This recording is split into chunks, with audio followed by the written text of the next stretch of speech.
기독교인들은 수많은 찬송가와 예식, 그림, 시, 설교 등을 통해서 우주를 창조한 신과 작은 아기를 반복해서 강조하고 높이 찬양하며 노래하여 외쳤습니다. 그래서 모든 인류에 이 날의 의미를 울려 퍼지게 했죠. 진정한 성탄절을 경험한 사람은 인간의 상상력으로는 절대 연관이 없다고 느낄 두 가지 개념을 연결짓게 되는데요. 바로 갓난아기와 온 우주를 다스리는 가장 높은 신입니다. 이 사람의 마음속에는 어떤 깊은 인상이 아로새겨집니다. 아기를 안고 있는 엄마의 모습만 봐도 종교적인 향기를 느끼게 되는 것입니다. 우주를 창조한 신과 갓난아기, 이 두 개념은 고대 그리스, 중국의 수많은 철학자들, 소크라테스나 아리스토텔레스, 공자나 노자 같은 인류의 모든 스승들도 결합지을 수 없던 것입니다. 우리 중에 강아지를 아인슈타인의 상대성 이론과 연관시키는 사람은 없는 것처럼요. 두 개념의 결합은 인간의 본성을 바꿨습니다. 전능해서 모든 것을 자기 뜻대로 할 수 있는 존재가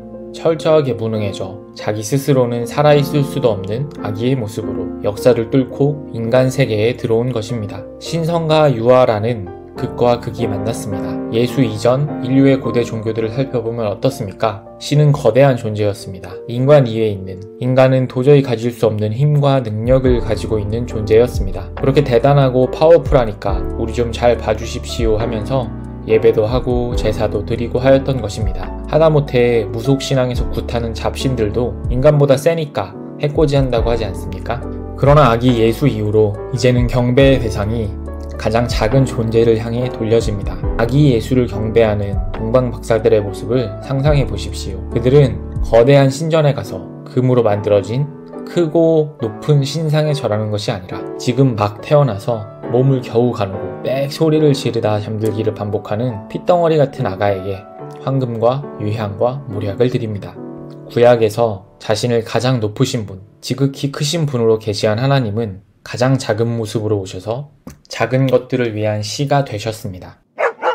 신이 철저하게 무능한 이 영상을 보고 있는 여러분의 출생 때와 같은 갓난아기의 모습으로 땅에 왔다는 사실은 정말로 인간의 발상에서 나올 수 없는 것입니다. 하다못해 무협이나 판타지 소설에서도 신은 강림할 때 엄청난 능력을 가지고 인간 세계에 내려옵니다. 보는 순간 존재의 위압당해 무릎 꿇을 수밖에 없도록 말이지요. 그리스 로마 신화 속 아테나 여신은 제우스의 머리에서 튀어나옵니다. 석가모니는 갓난아기가 태어나자마자 사방으로 걸으며 오른손은 하늘을 향해 왼손은 땅을 가리키며 천상천하 유아독존이라고 외쳤다고 합니다. 이 작은 한반도 시조들의 설화도 이런 식입니다. 박혁것에는 알에서 나왔다고 전해지지요.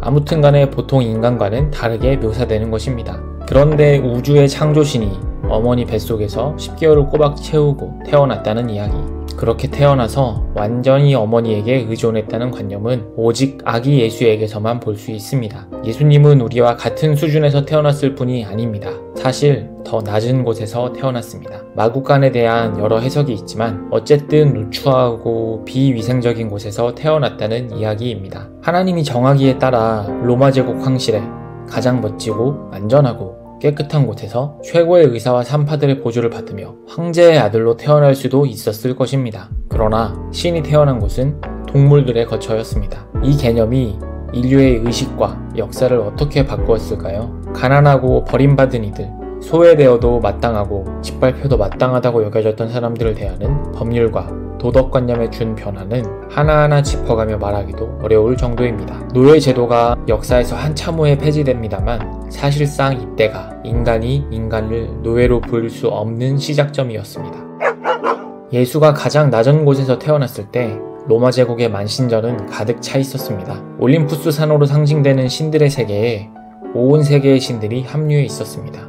당시 지중해 연안의 모든 문명 세계의 신들, 이교들이 점령하고 있는 하늘과 땅이었습니다. 그때 예수 그리스도 하나님의 아들은 이 땅에 오셨습니다. 그리고 그분의 신부된 교회를 세상은 받아들일 수 없었습니다. 교회가 로마의 만신전을 거부했기 때문입니다. 하나님 말고 높아진 것들, 다른 신들에 굴복하지 않고 예수만을 주님이라고 고백했기 때문입니다. 2022년 현재 대한민국에서 크리스마스는 어떤 날로 기억되나요? 아직 비밀을 깨닫지 못한 아이들에게는 산타 할아버지에게 선물 받는 날일 것입니다. 성인들에게는 어떠한가요? 크리스마스 이브에서 성탄절로 넘어가는 날, 1년 중에 숙박업소 예약률이 가장 높다는 통계는 꾸준히 나오고 있습니다. 연인들의 날로 마케팅되어 잘 팔리고 있습니다. 신자들은 이날을 어떻게 기억하고 살아내야 할까요? 가장 낮은 곳에 임하신 아기 예수님을 기억하며 도움 없이는 살아갈 수 없는 아기 예수님을 기억하며 낮은 자의 모습으로, 낮은 자의 마음으로, 낮은 자를 섬길 수 있는 그런 날이 되어야 한다고 믿습니다. 성경 한 부분 읽어드리며 마치려 합니다. 그때의 의인들은 그에게 대답하기를, 주님, 우리가 언제 주님께서 줄이신 것을 보고 잡수실 것을 드리고 목마르신 것을 보고 마실 것을 드리고 나그네 되신 것을 보고 영접하고 헐벗으신 것을 보고 입을 것을 드리고 언제 병드시거나 감옥에 갇히신 것을 보고 찾아갔습니까? 하고 말할 것이다. 임금이 그들에게 말하기를, 내가 진정으로 너희에게 말한다. 너희가 여기 내 형제자매 가운데 지극히 보잘것없는 사람 하나에게 한 것이 곧 내게 한 것이다 할 것이다. 마태복음 25장 37절에서 40절 말씀입니다. 지금까지 크리스마스 성탄절의 진짜 주인공 아기 예수에 관한 이야기였습니다. 감사합니다.